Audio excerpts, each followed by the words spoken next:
e a gente vai pedindo por direitos, a gente vai com cartazes pedindo por direitos totais, né? Mas especialmente o direito penal. Me angustia muito isso, me deixa muito incomodada. Se eu pudesse fazer uma analogia mais precisa e mais simplista do mundo, fica parecendo que tem um monte de bruxa jogando lenha e gasolina na fogueira da Inquisição. Eu acho que o movimento feminista e as mulheres de modo geral, as mulheres advogadas inclusive, quando pugnam por direitos, através de problemas educacionais e culturais que o nosso país desemboca na violência contra a mulher, está fazendo isso. Eu acho que a mulher está fazendo isso agora, em 2019, no Estado moderno. Quando ela pede por direitos, para mim eu enxergo uma bruxa jogando lenha e gasolina na fogueira da Inquisição. Por quê? Porque há 800 anos atrás, quando o Estado punitivo nasceu, e a prisão nasceu no pós-revolução industrial, ela nasceu com um objetivo muito bem declarado. O objetivo da prisão no pós-revolução industrial, quando ela nasce, quando a instituição da prisão nasce, era o quê? Conter exército de reserva. Então, era a criminalização da vagabundagem, né? Vamos prender quem está nas ruas, quem não é mão de obra qualificada. E aí começaram a prender essas populações. E quando é que eles soltavam? Quando as fábricas precisavam de mão de obra. Então, a prisão historicamente, foi e continua sendo um instrumento do sistema capitalista, dos meios de produção do capital. Ele prende as pessoas que não servem aos meios de produção do capital. Então é a juventude pobre, a juventude negra, a juventude periférica. E aí sempre quando eu falo isso, alguém levanta a mão e diz assim: ah, mas prendeu um fulano de tal, que é dono da maior empreiteira do país, mas prendeu o ex-presidente, que hoje, graças a Deus, acabou de sair da prisão em Curitiba. E aí sempre que eu falo que a prisão está a cabo de prender a juventude pobre e negra, alguém levanta a mão e diz: ah, não, mas prendeu o fulano de tal, que é rico milionário, prendeu o fulano que é político, prendeu... Isso se chama bode expiatório. Tem um filósofo que eu gosto bastante, que se chama René Girard, e ele explica esse fenômeno muito bem, e de forma bastante simples, num livro chamado Bode Expiatório e numa outra obra dele chamada A Violência e o Sagrado. Então, o que o sistema político, o que o Estado político faz para legitimar o massacre da juventude pobre e negra? Ele vem por anos construindo prisões, que são campos de concentração moderno, né? Campos de concentração a céu aberto, são máquinas de moer gente. Ele vem por anos fazendo isso, crimes de lesa pátria, crimes contra a humanidade.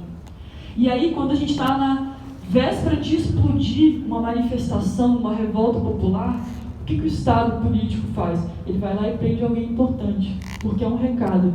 Ele está dizendo o seguinte: não, olha só, prendemos gente importante também. Ele busca um bode expiatório para baixar as temperaturas dos movimentos sociais.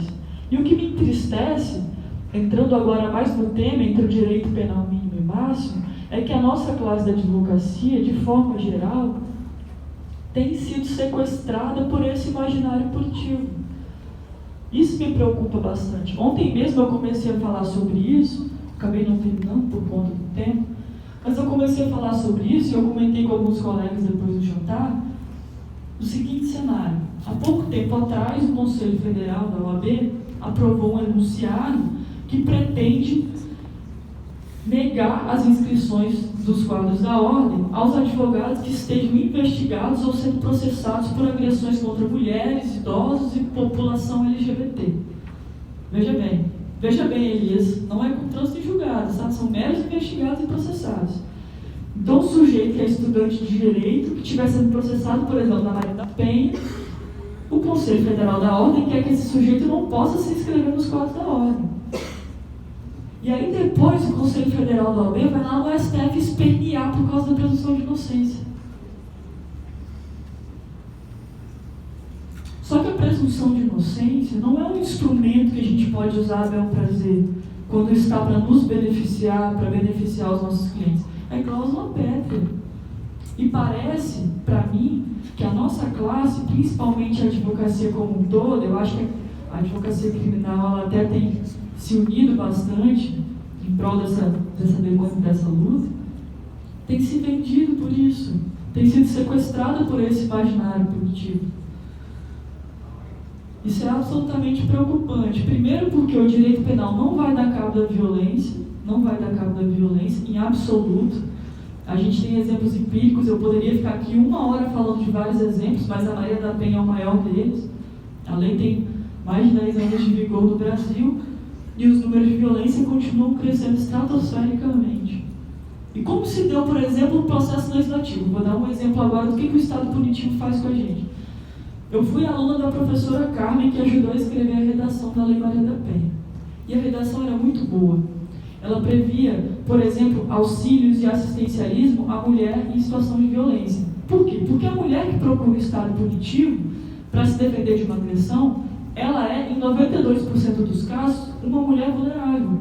Por quê? Porque nas classes a mulher que entra em situação de violência, ela faz um acordo entre os advogados dela e do cônjuge dela, do marido dela, muda de apartamento, os filhos têm babá, a babá leva e busca, se tiver que cumprir uma medida protetiva. Então eles não têm grandes problemas. Mas nas classes vulneráveis, nas famílias, em muitos casos só tem um lar.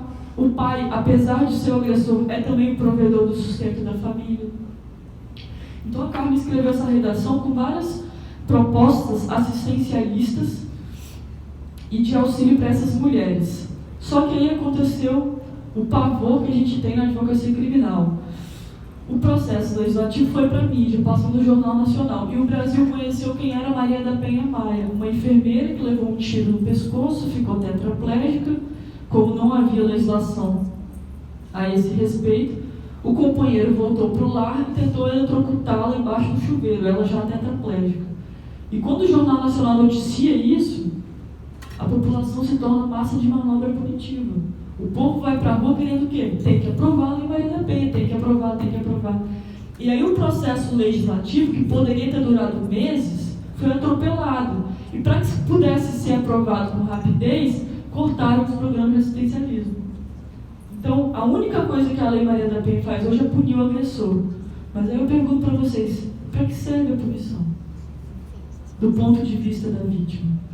A mulher que foi espancada, que tem 3 filhos para criar, que mora numa comunidade periférica e que tem como agressor também o provedor do lar. O que muda na vida dela? A punição, a prisão, a medida protetiva? Nada. Então o Estado brasileiro, ele criou o problema. Ele criou o problema. Porque depois da possibilidade de não retratação, a mulher não pode mais ir lá e fazer retratação, ele criou famílias inteiras em situação de vulnerabilidade e ampliou o espectro de miserabilidade. Por quê? Porque a mulher não pode se retratar, a mãe tem que trabalhar sozinha para manter o lar, para prover o lar, e o Estado começou a ter que tomar esses filhos, que não podiam ficar sozinhos em casa, enquanto a mulher sai para prover o lar. O Estado brasileiro veio, aprovou uma lei, Maria da Penha, foi muito comemorada, inclusive pela classe, não por mim, pela população de modo geral, e criou milhares de problemas, assolou a vida das mulheres, não reduziu a violência, tomou crianças em situação de vulnerabilidade dos genitores da mãe. O Estado teve que tomar essas crianças, porque crianças de 7, 8, 9 anos de idade ficavam sozinhas nos seus lares. É muito difícil, e vai ser muito difícil para a gente resgatar de volta o imaginário da população, do homem médio no Brasil, para que essas pessoas, para que a sociedade brasileira, primeiro, valorize a advocacia criminal e, segundo, preste atenção no que nós estamos defendendo para além dos interesses individuais da prática da profissão. É muito difícil, porque esse caminho punitivo que foi construído, ele foi ignorado por nós, pela nossa classe, durante muito tempo. E, aliás, continua sendo ignorado. Continua sendo ignorado. A gente não prestou atenção no que estava acontecendo, a gente não brigou contra isso. A gente estava preocupado com milhares de coisas infinitamente menores do que isso. E a criminologia crítica, desde a virada do século XIX, quando rompe com a criminologia positiva de Lombroso, né, do homem delinquente, ela vem anunciando isso. A Academia Brasileira vem anunciando isso há 50 anos. Olha, isso vai acontecer.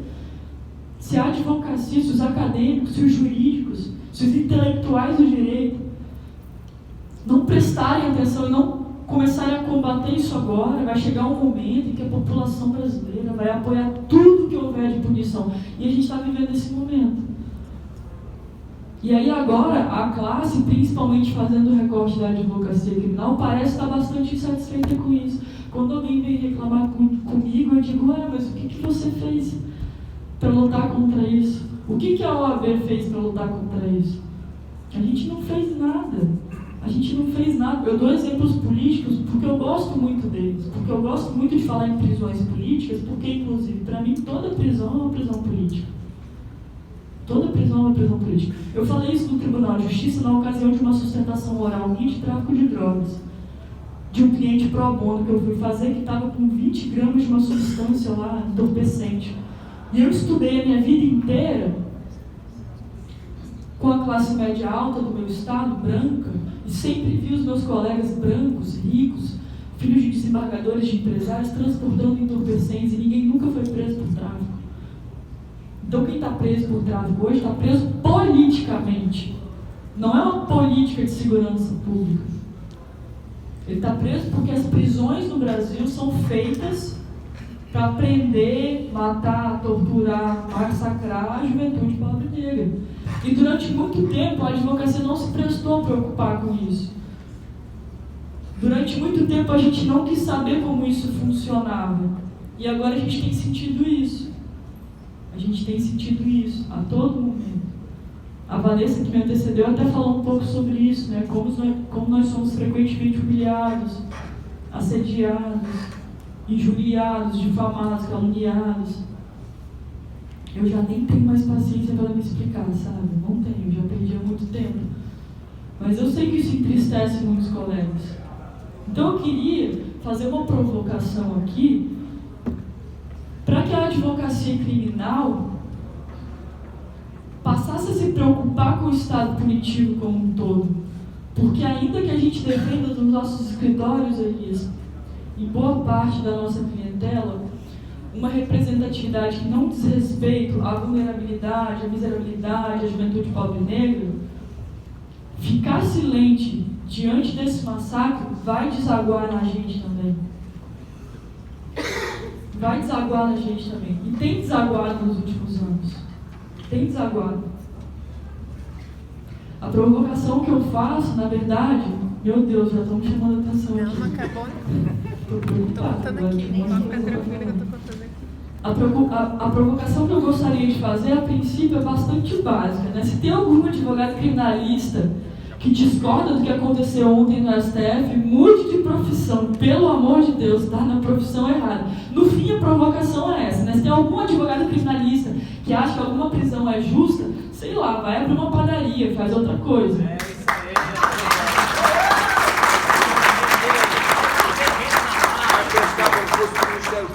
Polícia Federal.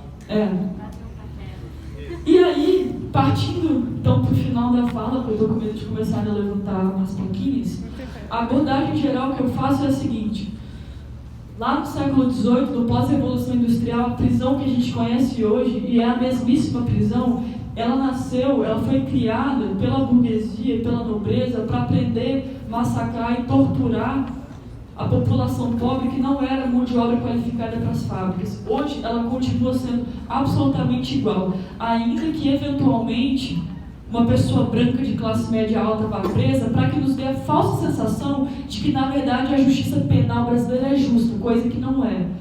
Então eu gostaria bastante assim, que a gente se preocupasse com isso, que a gente não se deixasse enganar pela falsa sensação de justiça que o direito penal brasileiro tenta nos sequestrar a todo momento. Não existe justiça penal no Brasil, não existe. O que aconteceu ontem ainda não é justiça, é obrigação. Até vi um comentário na internet dizendo o seguinte: por 6-5 o Supremo Tribunal Federal decide que sabe ler. Concordei integralmente. Para mim não significa nada a decisão de ontem, para mim isso era a obrigação deles. E se não tivesse acontecido, eu acho que um país civilizado sério teria que ter ido lá na decisão do HC lá atrás, pelo princípio colegiado, execução provisória da pena em segunda instância. Um país sério teria ido para Brasília jogar fogo no Supremo. São vários casos empíricos que eu cito da minha pesquisa. Em 2015, a polícia francesa matou uma pessoa no metrô, depois de 10 anos sem matar ninguém. No dia seguinte, os franceses foram para a rua quebrar tudo. Derrubaram estátua, atacaram fogo no parlamento. E a polícia não entrou na frente. Porque o que a população francesa estava dando era um recado, dizendo o seguinte: olha só, vocês não podem matar as pessoas assim. Vocês não podem prender as pessoas assim. Aqui é um país civilizado. Aqui tem Estado democrático de direito. E o que a gente faz quando isso acontece aqui no Brasil? Todos os dias, quando a polícia carioca, por exemplo, mata 8 a 10 pessoas por dia. Nada. A gente não faz nada. A gente faz no máximo um post no Facebook. O que a entidade faz quando isso acontece todos os dias? Nada. Até mesmo se sequestra, né? Vão me impedir de se inscrever nos quadros da ordem. E por que não faz nada? Ah, porque não é comigo. Ah, porque não é comigo, porque não está doendo no meu bolso, porque essa população não é minha clientela. Será que não? Será que isso não vai te afetar de fato? No final das contas, eu vou me encaminhar para o final da minha fala. Eu acho que a gente precisa começar a debater de forma séria dentro da entidade políticas criminais avançadas. Eu sinceramente acho que até hoje isso não foi feito na OAB. Eu fico muito triste quando eu vou aos debates da minha seccional, mas a minha seccional também não é exemplo, é péssimo. Mas eu fico muito triste quando eu vou aos debates lá, que eu vejo advogado criminalista debatendo segurança pública, com a possibilidade de construção de novos presídios, audiência de custódia por videoconferência, ampliação do sistema de tornozeleira. Eu olho e fico pensando, sabe, Aisa, meu Deus, por que advoga no criminal? Por que não presta concurso para a Polícia Civil, Ministério Público? Eu fico bastante triste. E a gente está deixando isso se alastrar. Simplesmente porque a gente vive a eterna sensação do bem-estar social, já que boa parte de todo mundo que está aqui vive a sensação de bem-estar social, porque somos, eu pelo menos sou, faço parte da classe privilegiada nesse Brasil. O Brasil não está representado aqui. O Brasil é majoritariamente pobre, miserável, assolado pela fome, pelo desemprego, pela violência policial, pela violência do Estado político. E aí a gente fica nessa sensação de conforto e não luta contra isso. Em algum momento nós seremos cobrados por isso. Eu estou absolutamente convicta de que em poucos anos os presídios brasileiros vão explodir. Vão explodir. E quando eles explodirem, e quando aquelas pessoas a quem nós fechamos os olhos por décadas, que ficaram lá sendo tratadas como animais, comendo comida podre, sendo massacradas, torturadas, pisoteadas, essas pessoas elas não vão querer saber se nós somos advogados criminalistas, não. Elas vão nos cobrar. Essa conta vai vir cara. E eu sinceramente acho que a gente tem essa dívida. Eu sinceramente acho que a gente tem essa dívida. Eu acho que a entidade tem que representar contra as forças que massacram o Estado democrático de direito, não os casos pontuais, mas a maioria. Então, se existe uma comissão que vai fiscalizar presídio, não tem que ir no presídio de superior completo, onde o cara está num quarto vendo TV, muito bem assistido. Ele tem que ir nos containers lá no Espírito Santo, motivo pelo qual nós somos denunciados pela ONU. E quando a gente entrou lá pela Defensoria Pública, eu trabalhava na Defensoria Pública, tinham cabeças de pessoas rolando dentro dos containers. É com isso que a gente tem que tomar cuidado, que a OAB tem que tomar cuidado, que o advogado tem que tomar cuidado. Então, se os estudantes de direito que estão aqui não estão preocupados com isso, sinceramente, mudem de profissão, vai fazer outra coisa. A advocacia não significa montar um grande escritório, cobrar altos honorários e ir para Brasília fazer sustentação oral. Isso aí não representa a advocacia. Não representa a advocacia. A entidade nasceu para defender o Estado democrático de direito. Os advogados multimilionários que são ovacionados pela classe, que posam de ídolos, com superfãs nas graduações pelo país, não representam a advocacia criminal. Não é para isso que a advocacia criminal nasceu nesse país. A minha provocação é essa. E ainda que a gente ache que isso não vai nos afetar, isso não é comigo, eu posso garantir que sim, essa conta não será cobrada. Então a minha sugestão, e aqui eu me encaminho de fato para o final da minha fala, é que a gente pare de perguntar as horas aos relógios do mundo, que eu sinto que é isso que a gente tem feito. Eu quero que o advogado queira entender como é que o relógio funciona, ao invés de ficar perguntando as horas. E falando nisso, eu queria terminar com uma analogia que eu gosto bastante. Peço licença.